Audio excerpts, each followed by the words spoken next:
Welcome, everyone, to Touching Base. I'm your host, Eric Arnold. I'm going to be joined today by my friends Joe Olson, Andy Enck, and Andrew Hagrid as our weekly keeping in touch with each other, making sure that everything's going well in each other's lives. It is a big week for two reasons for us. We have the Ryan Fitz-Magic signing with Washington, and we also have our tournament breakdown for you guys this evening. Before we get everything going, how's everyone doing? Pretty good, Eric. How are you tonight? I'm hanging in there. What are we drinking tonight? Always the important question. We got the double dog here from Flying Dog there up in Maryland. Oh, yeah. So in honor of both Maryland and the tournament, we got the double dog going tonight. Winner? I got Shock Top. I have from local Baltimore brew the Heavy Seas Loose Cannon. Oh, and I'm going to go with the manliest of drinks this evening.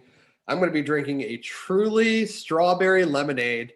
Goes down smooth, just like some of our picks. So the biggest news, we originally planned just on talking about, basketball this evening, but Washington may have found their starter and may have found a little bit magic in Ryan Fitz-Magic. What do you guys think about that? Not a lot. Okay. Well, here's the thing. It's a good signing for a couple of reasons. One, it was only 10 million plus possible of 12 or 13. Same money Andy Dalton got. Essentially, yeah. So then also, worst case, he just makes Tyler Heineke prepare a little better, make him a better quarterback for the next season. But I really think Fitzpatrick has still got some life left in that beard of his. So, of course, yeah. As a fellow bearded person, I could talk a little bit about Ryan Fitz-Magic. So I think it's perfectly fine, right? It's a fairly harmless deal. You can cut him at any point if you get something wild happen to you in the draft, if you get a crazy Sam Darnold trade offer, whatever the case may be. There's probably not a lot of guaranteed money in there. Do you guys know Ryan Fitzpatrick went to Harvard, by the way? I've heard that once or twice. Yeah, apparently he did well on the Wonderlic. Yeah. But Fitzpatrick is what he is at this point, and he played for my team, regrettably my team, the Jets, for a couple of seasons, and I had some good insights. And he's a gunslinger for sure. He doesn't quite have the arm strength and the talent that probably most infamous gunslinger we know of from at least our generation, of like Brett Favre. But he's got a lot of that Chuck and Duck style where it's like he makes some really incredible throws sometimes, and you just can't help but feel like that was pretty lucky.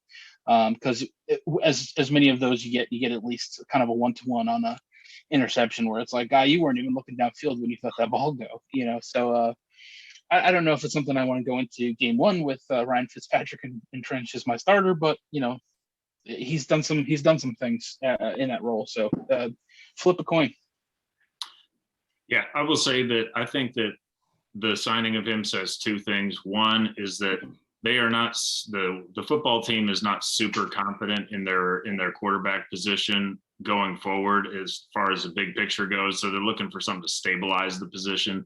And two is that if they are looking into somebody like Taylor Heineke as maybe, hey, you've got a ceiling, but you're not there yet. He is an older guy that's been around that can perhaps help him get to that next level. And so, even if they are still looking, I think they're better today than they were yesterday having him going into next season. I think that's a great point too. And you look back at the situation in Miami and how phenomenal of a teammate Fitzpatrick was with Tua down there. Doesn't quite have that mentorship reputation that Josh McCown does, but still, like as you said, wily vet, guy that's been in the league a long, long time, knows the ins and outs of the quarterback room of the team. So yeah, 100% agree that I think there's some value there, even if he just sits on the bench all year. There's so much value to this. I mean, you guys can see, I am all for it. One, just for the press conference interviews.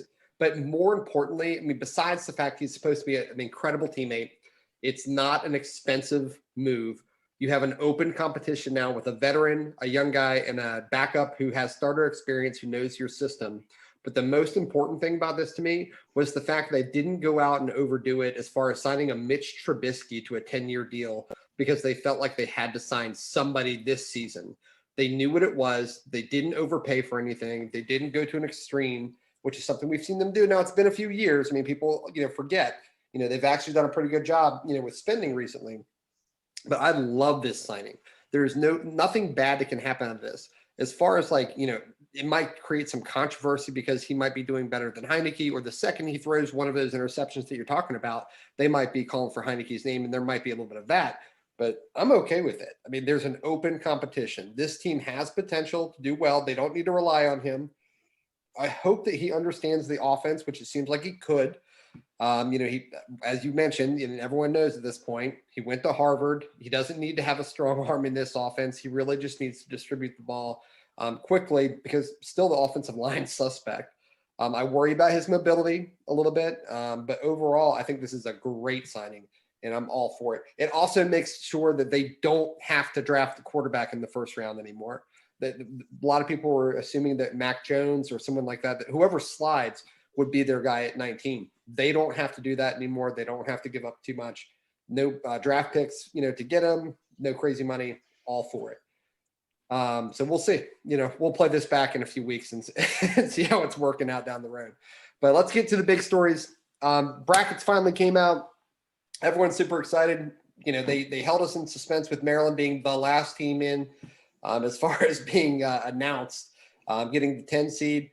But what we want to do today is we've asked everyone to take a bracket, and we're going to put it together for our tens of viewers, so that they can fill out their brackets as best as possible, because I imagine we're all going to have a combined perfect bracket by the time it's all said and done.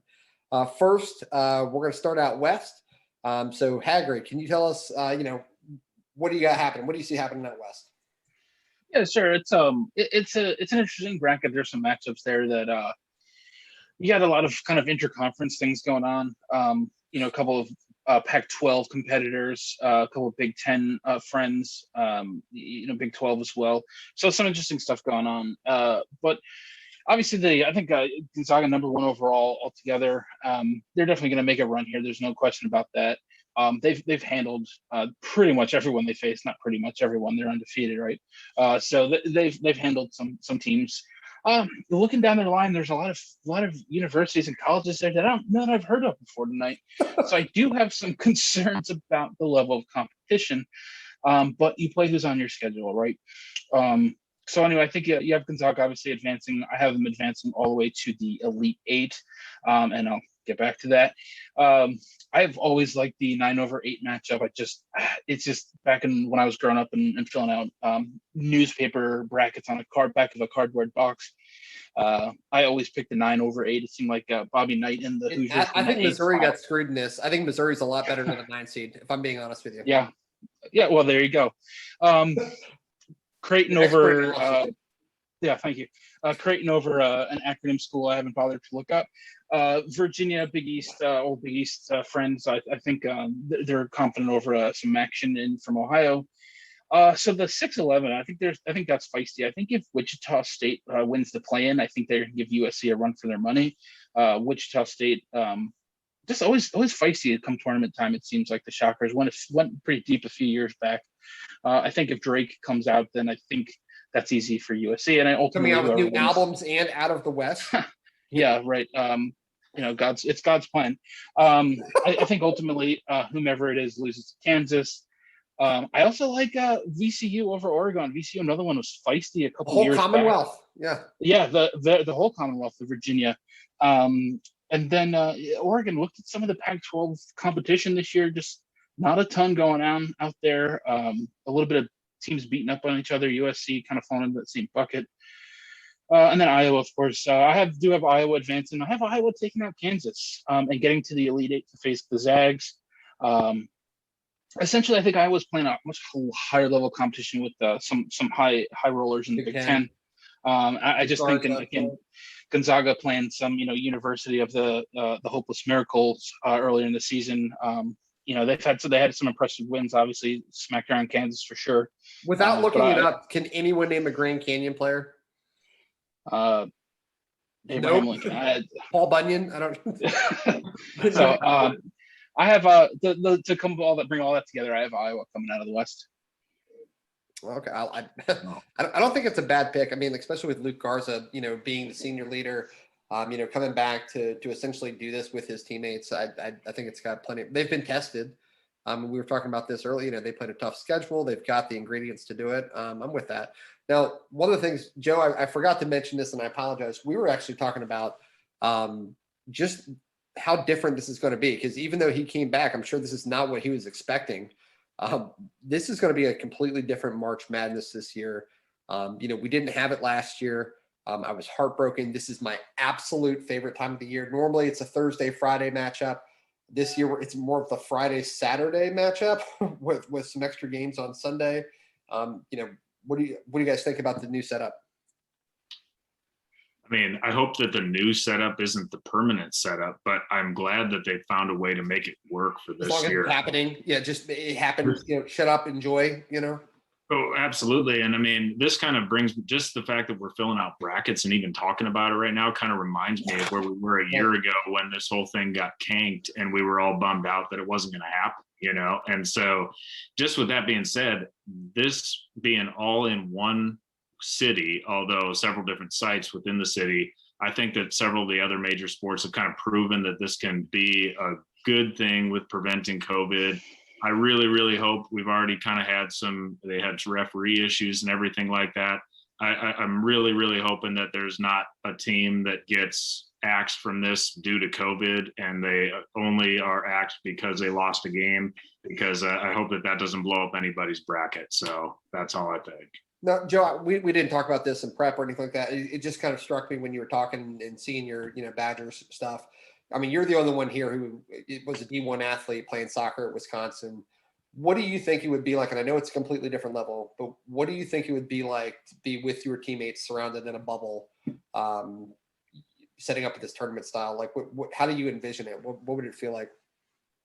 Well, I appreciate that you said that I played on the Division I team. I was on the team. However, I saw a lot more of the bench than I ever did of the field for the Wisconsin soccer team. But I do think that just getting to travel and go through that experience, especially for these guys that are seniors this year, that are going to get to that are going to get to go through this experience perhaps for the first time or one more time, is just an experience that they're never going to see anything like this for the rest of their lives. And they're going to look back in 20 years and say, hey, I was in the one where they did the COVID bubble in Indianapolis, and so there's going to be a lot of stories that come out of this, regardless of how the tournament goes or whether they're able to pull off the whole thing or however that works out. But I'm just excited that it's happening, and I know that a lot of these kids are going to remember it for a long time.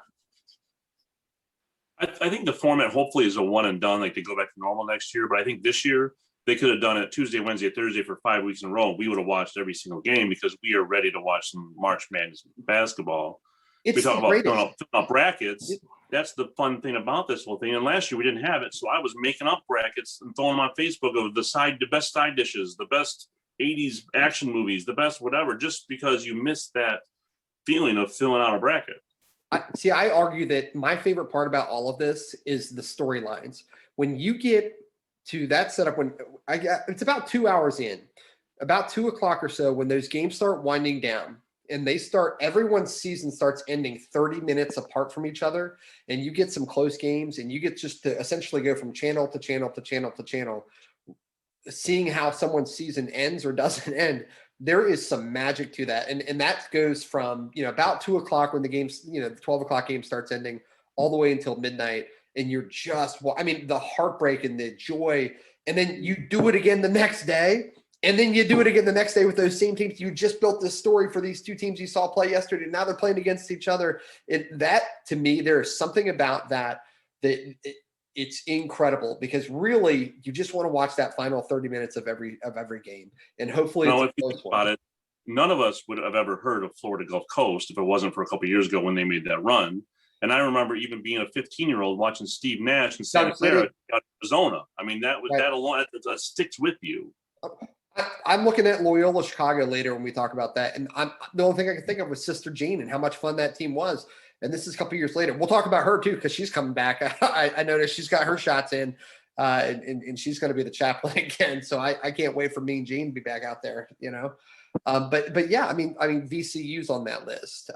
Florida Gulf Coast, with the whole dunks, they were so much fun because just all the alley oops and everything they were doing was showcasing.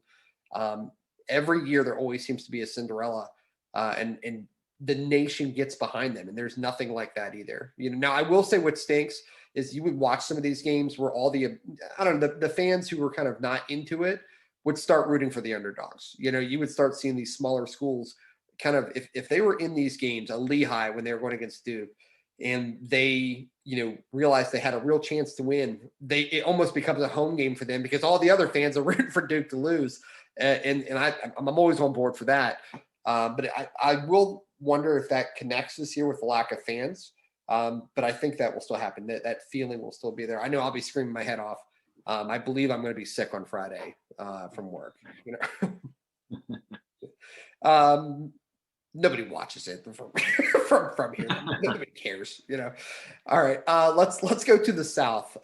Joe, who do you got coming out of your bracket, or what do you got happening?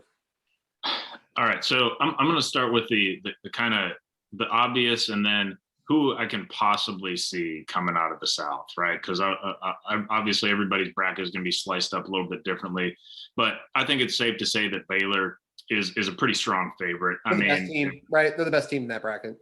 They're the best team in that bracket. I don't think a lot of people would argue with that on paper, certainly. I mean, they lost 2 of their last 7 games and squeaked out another one in overtime. I mean, but outside of that, they were in the discussion with Gonzaga the entire year. And so I think that, especially going through a fairly rigorous Big 12 schedule, they're presumably the favorite out of that bracket.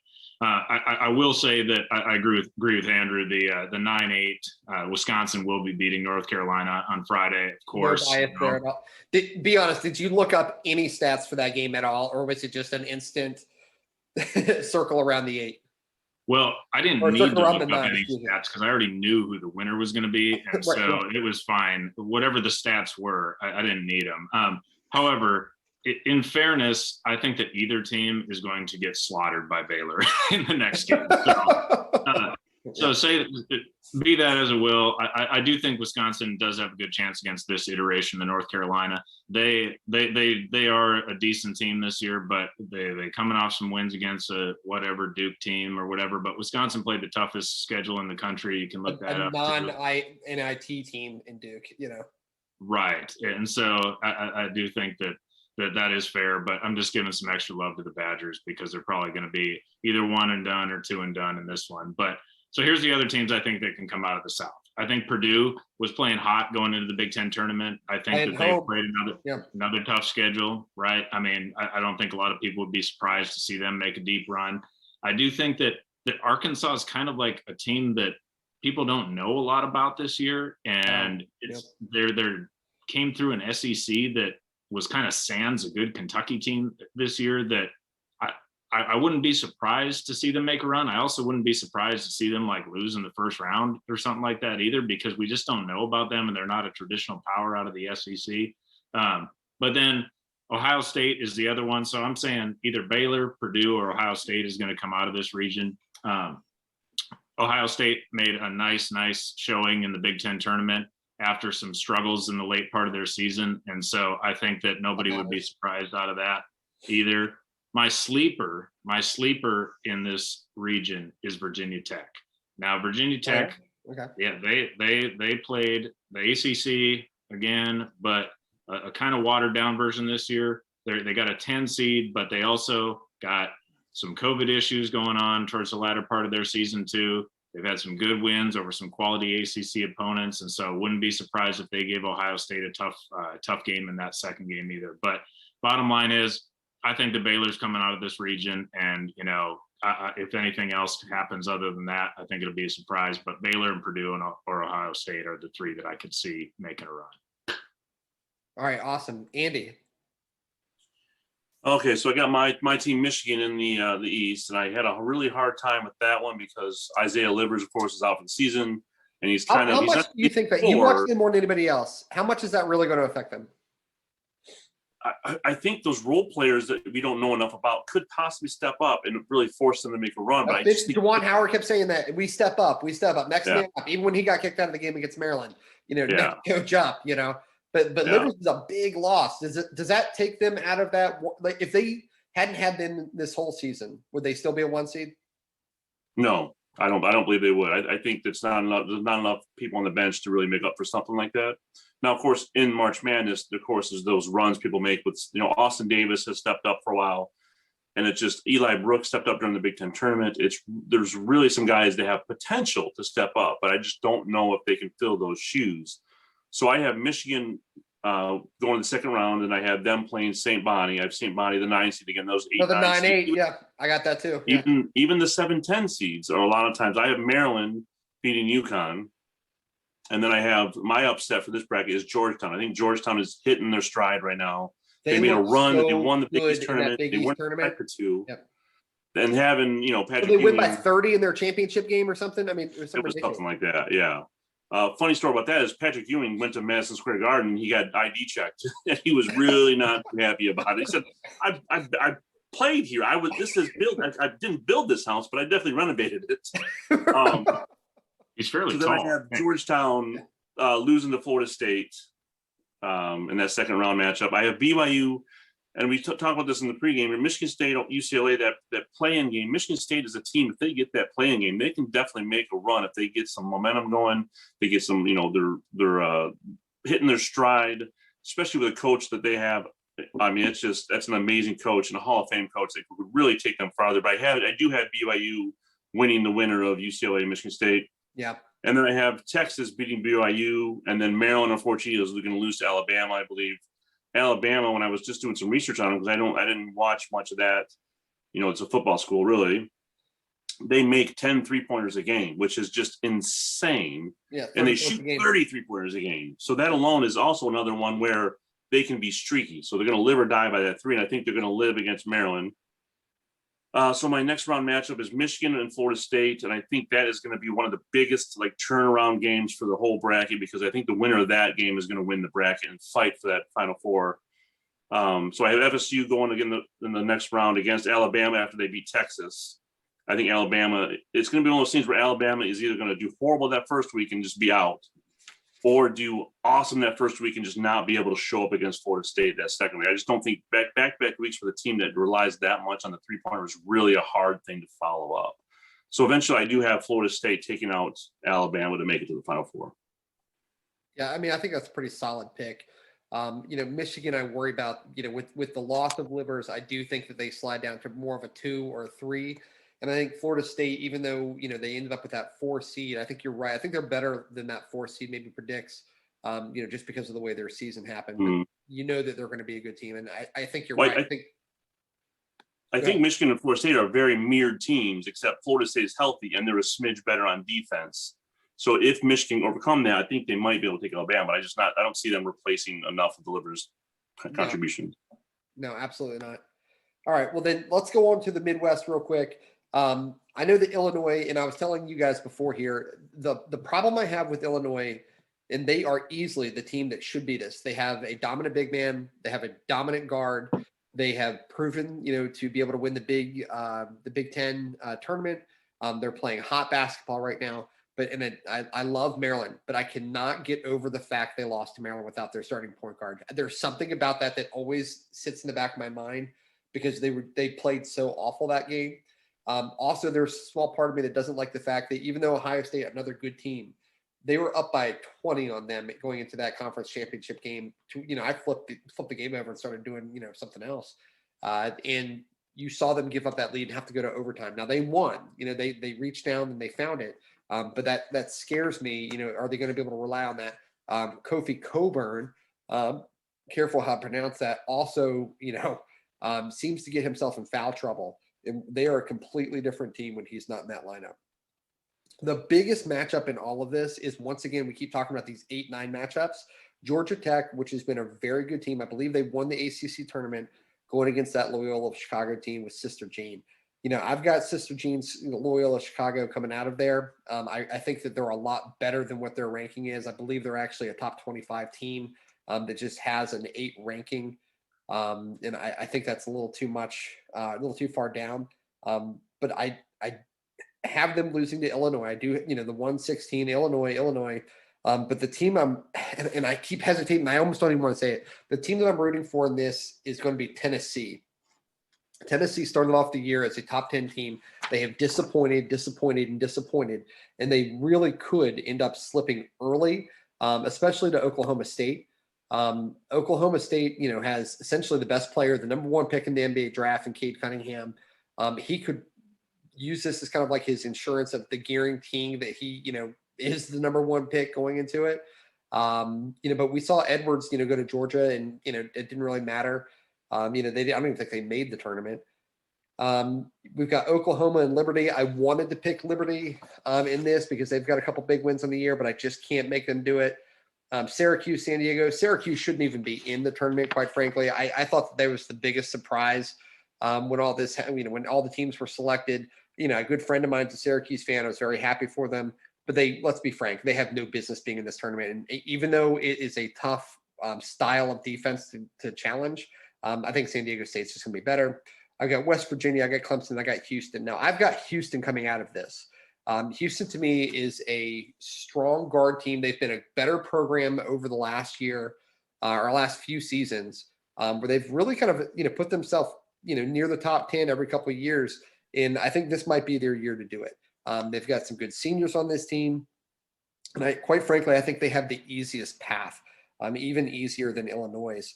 And I know that West Virginia game is going to be the tough one. That West Virginia is a very difficult weekend.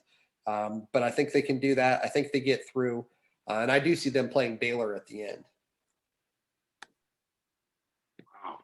Interesting. So how far do you see Illinois going? Do you see Illinois? So I do have Illinois going. I got them beating Oregon State. I do have them beating Oklahoma. But I have them I'm sorry. I've got them beating Loyola Chicago, and as much as we want that, they're just too good. But I actually have them losing to Tennessee. And that's not based off of anything other than I think Tennessee, even though we've all been kind of waiting for them, Tennessee was projected to be like a top 5 team this year. And they just haven't been able to put it back either due to injuries or their freshmen haven't really worked out the way they thought they were going to. But for some reason, I feel like they've got too much talent. And I worry that they could possibly overwhelm Illinois just with their overall play. And if they can get Coburn in trouble, I think that's a completely different team. Illinois is maybe a 6 seed without Coburn.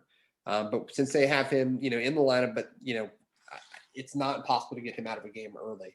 And I think that's what you're going to see, to be quite honest with you. And even if they do get by and play Houston, I think Houston's going to be just a little too fast. I got a question for you guys, since you are definitely more in on the college basketball these days than I am, though it used to be a big one for me as well. We touched on this a little bit. A lot of in-conference only play this year.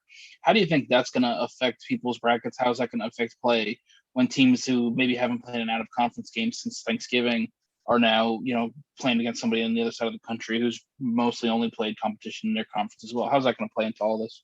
Well, I think Gonzaga, because in that bracket, the top 4 teams, they beat the other 3 of the top 4. So, I mean, they've proven that they've played outside their competition, but I think they also needed the most evidence because their conference of the 4 1 seeds. They played a really top-heavy schedule. I mean, they did play at Kansas. They were supposed to play Baylor. That game got canceled due to COVID. But they stomped Kansas. I mean, I know Kansas hasn't been great, but they're still a 3 seed. And they beat them by 20. Right. This is a very good. I mean, they in their early tests they proved that they can do it. They were down to BYU in their conference tournament. I think they were down, 8 points with like 10 minutes to go or something like that, and they ended up winning by 15 or something ridiculous. Just because they were able to find an extra gear. And they're averaging something like 90 some points a game or something ridiculous. 92 some change, I think. Yeah, a lot. Right. I mean, that is insane.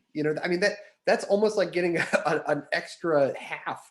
Most teams are averaging somewhere between 60 and 75 points, and they're out there putting up 92 a game. It's still D1 basketball. I don't care who you are. I mean, and this is a great coach. Arguably one of the best college coaches in the country. And then he's got a program that is coming off a national champion. They won the national championship, I believe. He finally got it a couple of years ago. And he's able to finally start getting some NBA recruits in there. And now he's putting the same process together. This is a tough team, but nobody knows who they are because nobody watches them, unless you're on the West Coast. I think the easy answer, Andrew, is that the obvious thing is that the teams that played in the Big Ten and the tougher conferences out there are going to benefit. They're tested. They're tested, right? I mean, they've been playing just absolute gut checks every single night, and they are going to be the ones that aren't going to be caught on their heels at all by any of these games. But the beauty of March Madness and why we all love it is that anything can happen in a 1-game series. And so somebody gets hot, like there's a hot shooting game, somebody goes cold, somebody fouls out, any of that stuff, somebody gets COVID, that's going to happen this year. That isn't a possibility in any other March Madness. That's going to be the thing that probably determines this tournament, right? Like what happens if a 1 seed gets COVID, you know what I mean? And now a 16 seed goes on, and that just opens up and blows up somebody's bracket. Like all of those possibilities are on the table this year. And so I think that it's just going to be exciting, regardless of whether it's the basketball or stuff outside of the basketball that decides how this. Apparently, you only have to have 5 guys to be able to play, you know, because I wouldn't want to give up anything. I think if it were me and I had a coach, I would have 5 players. Now they might all be walk-ons or whoever they are, and those guys would be isolated completely for however long we're here. You know, you're watching game film. You are not like touching a designated survivor situation where you're essentially, essentially, we yeah. need these 5 guys. Yeah, and this is what, you know, hey, this is what movies are made of, kids. You know, the team got COVID. I can't be there. I'm going to be coaching you via Zoom. You know, I want you to go out there and you represent our college. You know, you represent our university. Go get them. You know, We don't care that you're auditing classes. It still counts. right, right. You know, I mean, what's that level of talent though? I mean, I've seen, you know, obviously I've never played, but I've seen, you know, even at a mid-major school, our, you know, 9 to 14 on the bench was like, yeah, they're the greatest at their high schools, but like, yeah. I mean, they're not winning March Madness. They're not winning. right. So, I mean, what's the expectation in that instance? But you know what you are? If you go out there and play that game and make it competitive, you're a college legend. A hero. Like, Yeah, sure. You're not buying a drink on campus for the next 20 years. As if, you know, as if the basketball team did in the first place. Right. You know, but Yeah. it's, I don't know. We saw a game earlier this year where was a team was playing with 4 players, and who was that, Tennessee versus like Arkansas or Tennessee somewhere? Something like that, yeah. You know, where they only had 4 players out there, and hell, they made a run. You know, I mean, like, you know, they put up some points. Good penalty killing. You know, so I mean, I don't know, anything can happen. This is March, you know, as they say. All right, we've got 6 minutes. Let's try to figure out who this winner is going to be. First one we've got Gonzaga, you know, coming out of the West, and we've got, who did we say, Florida State coming out of the East. Who do you guys think is going to be? Did you pick Gonzaga or Iowa? I went with Iowa ultimately. Oh, I'm sorry, Iowa. Sorry. Okay. Yeah, I apologize. So Iowa and Florida State. Ooh. I mean, you guys just told me the Big Ten is tested. I like Iowa. I feel Iowa wins that matchup. They're just too much of a stronger team to not win that. How about Iowa too? All right, so we got Iowa in the finals, and we've got Houston playing against Baylor on the other side of the bracket. What do you guys think? I say Baylor. Baylor played a tougher schedule all year. Big 12's tougher than the AAC. I think that they're more battle tested than they'll get done in the years. Baylor. I say Baylor, but I want to say Houston so bad. That would be an awesome final. But I got to pick Baylor. Yeah, I think Baylor's the dominant team. I'm so upset that we won't get to see that Baylor Gonzaga matchup that was scheduled earlier in the year. I can't pretend I've watched a lot of, you know, Bob Griffin III's, you know, alma mater, at least this year. But I know that they got a heck of a program, you know. Real quick, a couple of jobs opened up this week. Indiana, you know, Minnesota's job opened up. What is the head coach of Baylor? Do you think he'd have any interest in going to one of those programs? No. I could either live in. Probably Unless there was a Big Tech. Yeah. Money. I mean, it's the only thing I can think of. You know, better program, historic. You know, I don't know what those donors have, you know, but I mean, if Indiana and Minnesota were on the upswing, maybe, but they're kind of on the downside of things. So I don't know if he would run to that. Okay, so we've got now Baylor playing against Iowa in the finals. Luke Garza, senior year, coming back. They would be building all sorts of momentum. They're a Big Ten, you know, battle-tested team. They've got a dominant big man. They've got some great guard play. They can, you know, stroke it from the outside. And you've got Baylor, who's been dominant all year. Iowa's probably going to be more comfortable considering, you know, this is the Big Ten region. Probably feels more like a home game for them with the, you know, limited fans that are allowed to be there. In 3 minutes or less, who do you got? I'll take Iowa just because we're a bunch of Big Ten homers here and we've been watching them all year. Love them. Iowa. I pick Iowa too. I think it's that location piece. And I think if there were more fans, Baylor might have a little swing with the fans. But being that there's not going to be very fans, the few fans that will be there are totally Big Ten fans, if not Iowa fans. Baylor Bears. Based on sheer numbers, you know. The Big 12 scores points. Everyone knows this. Nobody in the Big 12 plays defense. Oh, basketball. Yeah, I know less about that. Yeah, we've been talking basketball this whole time. Really? Baylor Bears just be different. I picked him in my bracket, which is different a little bit from ours. So fair enough. Is that the funding bracket? Over an undisclosed Big Ten team. Yeah. Okay. Fair enough. You know, is one of those fans sitting in this Zoom meeting right now? It's an undisclosed Big Ten team. Actually, I just looked around. I was like, wait, Big Ten. I still weird to say Big Ten. But yeah. All right. Well, there we have it. You know, we have, you know, for touching base, you know, we have Luke Garza winning his national title, and then probably extending his career over in Europe.